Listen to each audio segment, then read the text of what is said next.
A very good morning to all of you students. Students, we have already started the chapter number 4 in the kingdom of fools. Students, it's the story of a kingdom where the king and his minister both were fools. They had ordered that the night will be treated as day and all the people should work only after dark. They should go to bed as soon as the sun came up.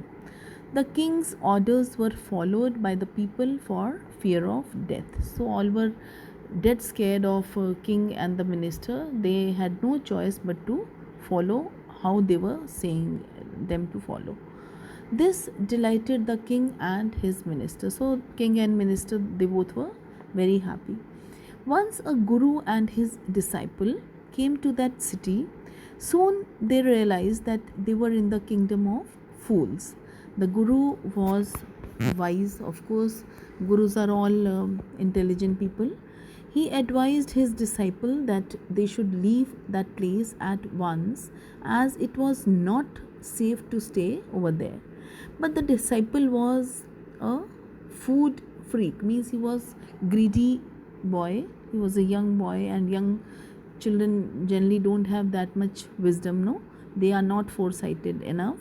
So he found the city very cheap, where things were all of same price. Maybe that was banana, or that was grains, or that was rice, or that was ghee. Everything was of same price, so things were quite, he found the things quite cheap. He decided to stay there, and he ate to his fill every day, and soon he grew fat. Meanwhile, there was a unique trial in the court of the king. A thief had broken into a rich merchant's house. As he was coming out of the hole, the old wall fell on him and he died on the spot. His brother blamed the rich merchant for the death of his brother. He appealed to the king. The accused was summoned. The merchant pleaded that he was innocent. He blamed the bricklayer who had built a weak wall. The bricklayer was summoned. He held the dancing girl responsible for distracting him. She was also summoned. She blamed the goldsmith who did not make her ornaments in time. The goldsmith admitted that he could not make her jewelry in time, but he again pleaded that a rich merchant had pressed him to make ornaments early for a family wedding. Since there was a family wedding for in that rich family, so he insisted him to make rich man's jewelry, his jewelry only first. The rich merchant was the father of the present owner of the house, who was accused by the thief's brother. Now the king ruled that the rich merchant was the real culprit. Now king, he decided that he should be penalized. This rich merchant, he only was the real culprit. The merchant pleaded that it was his father who had ordered for the jewelry, not he. The king consulted his minister and ruled out that he had inherited all the wealth and property as well as sins of his dead father. He told him, he conveyed him that since he is authorized of his property, all his good things, so why not his sins also? So he was the real culprit according to the king. Now the rich merchant was ordered to be executed. A new stake was built, but the merchant was too thin to fit the stake, right? And then what happens? The king ordered to find a person who was fat enough to fit the stake. The disciple who had grown fat was found fit for the stake. He was brought to the place of execution. He remembered his guru who appeared at once. Since the gurus have that power, if they are in a meditation or a samadhi, they can foresee, they can see what all is going where. So since they are connected to their disciples, that is what things are told. that then what happened, then as soon as he sensed, as soon as he realized that his disciple was in peril or is in trouble, he then when as soon as he was remembered, the guru also appeared at once. He whispered something to him. Now they started fighting. They were doing something like that, as if they were projecting that as if they were fighting. Each wanted to be executed first. The king asked why they were fighting. The Guru explained to him that whoever died on the stake first would be reborn as the king of that country. Whoever died next would be reborn as the minister. So they told a self-made, self-cooked notion and self-cooked story only, that whoever will die that day would be reborn as first one who dies would be reborn as king, and the other next one would be the minister. He told the king that the stake was not an ordinary stake, it was the stake of God. The king consulted his minister and they decided to take their place. They wanted to be reborn as the king and the minister in the next birth also. They went secretly to the prison and released the Guru and his disciple. The king and his minister were executed the next morning. Now the people requested the Guru and his disciple to be their new king and minister. Now everybody wanted them to take over, Guru to take over as king and the disciple to take over as his minister. They agreed and changed all the old laws, and they started good things in the that kingdom. So this was the story, students. This was the summary. I just wanted to make you all recall the summary. Now I would like to start with a few key words and vocabulary words. Kingdom, you all know, is a country ruled by a king or a queen. Idiot means fool. Business means buying and selling goods, you all know. Disobey means to refuse or to refuse to obey something. Delight means feel pleasure. Project means plan and something which is to be executed. Disciple means pupil, and stranger means someone whom you don't know. Grocery means a store selling foodstuffs and various household supplies. Astonishment means surprise. Realize means come to know. Cheap means low price. Wisdom means knowledge, and sacred means holy or pious. Sneak means move secretly. Collapse means to fall. On the spot means instantly, there only. Ancient means old. Blame means to charge off.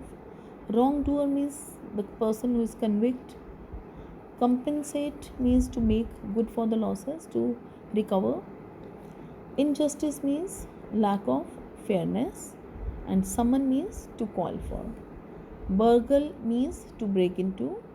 Accused means convict. Helpless means dependent. Fault, you all know that mistake is there. Punish is penalize. Messenger, one who delivers the message. And bricklayer means mason. Execution means to carrying out a plan. Plead means to pray, to request. Anklet means an ornament worn by women, and it has small bells which create jingle sound when women walk. And jingle means sound of ornaments or bells. And deepen means to make deeper. Complicated means difficult. And naughty, KNOTTY, naughty. Tremble means shiver. So these were a few keywords for the pages I am going to read now. Students, we all know that in the kingdom of fools, both king and minister were idiots. They were fools. They didn't want to run things like other kings, like other kingdoms. So they decided to change night into day and day into night. So in an attempt to be different from others, they foolishly took the decision to change night with day and day with night. Hence people in the kingdom had to do work according to the orders of the king and the minister. So they would do all their work like doing up the fields and running their businesses at night only, and they would sleep when the sun rose up. Those who disobeyed were threatened with death penalty or death punishment. So everyone followed this practice, this foolish practice. One day, a guru and his disciple they visited this kingdom and were surprised to find the whole kingdom asleep during the day. When night came, people began their routine activities. The two men had become very hungry by this time, so they went to a grocery shop. And it was utterly surprising for them to see that everything had the same cost, means everything was available in one dudu only, single dudu. Initially, they both were very happy that they could buy many things, and they in a very nominal and small amount, petty amount. However, the guru being wise, he could foresee, he was quite foresighted. He could understand that this place was that place was not all that safe to live. So he decided to leave the place and told his disciple that the behavior of fools cannot be predicted, and it was not safe to stay there for a long time.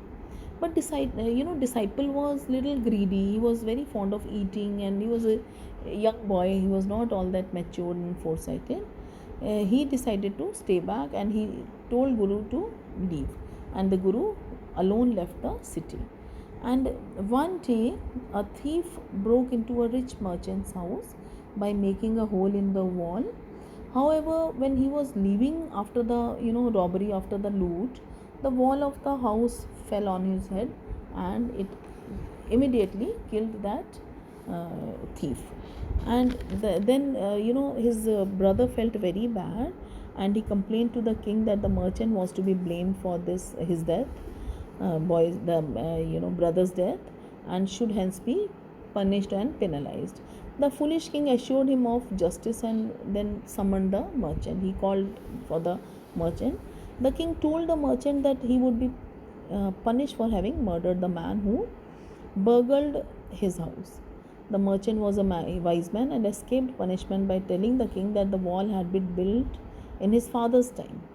Yes, so the bricklayer who built such a weak wall was responsible for the thief's death and should get the punishment. Actually, means the person who had made the wall, the mason and the bricklayer, means he only was held responsible for the time being.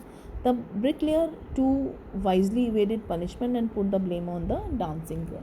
Now, when it came to bricklayer, mason, then he also put the blame on the dancing girl. He claimed that he got distracted by her jingling anklets when she went up and down the street on the day the wall was built by him. And the dancing girl, in her turn, shifted the blame to the goldsmith. She said that she had to walk up and down the street many times because the goldsmith had delayed her order. And the goldsmith defended himself by pleading that he could not complete the dancing girl's order in time because he had to finish a rich merchant's order. So now again the rich merchant was the father of the same person on whom the blame was put earlier. So the rich merchant was summoned again. He was called for again. He pleaded his innocence. He said he was not responsible for all that. So he pleaded for his innocence on the ground that the jewelry had been ordered by his father, not by him. So, but foolish king, how could he listen to him? He told the merchant that he had inherited his father's sins in the same way as he has got his wealth and property. So hence he must also be executed for the killing of the burglar. So students, tomorrow again will follow the same story and will proceed further. By then you please listen to the module and read the chapter from NCERT book and learn the difficult words which I have told you today. So have a wonderful day ahead.